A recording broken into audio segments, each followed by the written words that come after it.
So now it's time to take a look at Node's package manager and where all these packages live, the NPM registry.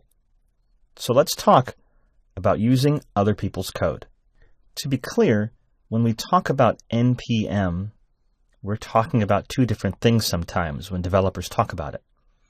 NPM, the registry, the packages themselves, the collection of packages, and NPM, the program, the actual program that's installed on your computer, the package management system itself.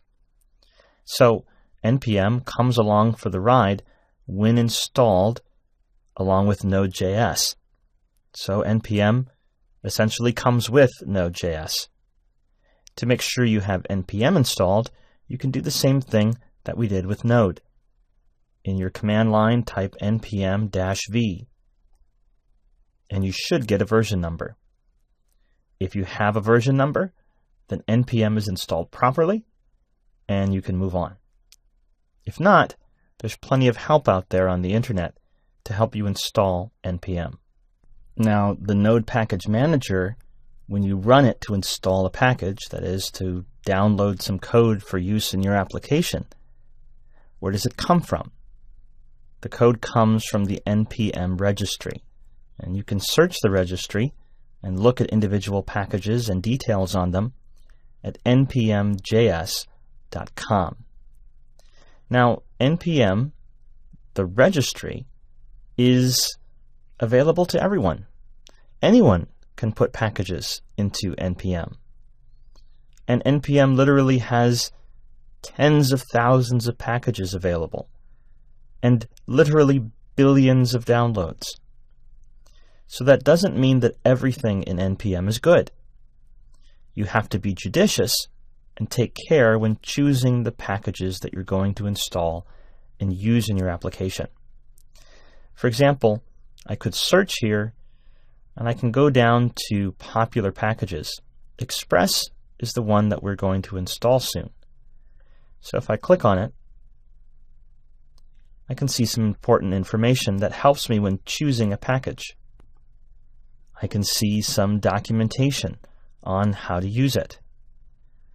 I can see the semantic version, the current version that it's on, and usually there's a link to actually look at the source code of it on GitHub. So I can see how popular it is on GitHub and what the code looks like. I can see the license, so how am I allowed to use it? And the stats, that's very important. How many people are downloading it? How many people are using it? The open issues on GitHub means how many issues have been submitted to GitHub, people having some kind of problem or feature request. And open pull requests means people who have made changes to it and are requesting that their changes be admitted to the main package.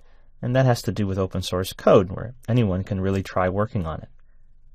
And there always should be some way of telling you how to install it. We always run the command npm, then install, and then each package has a unique name.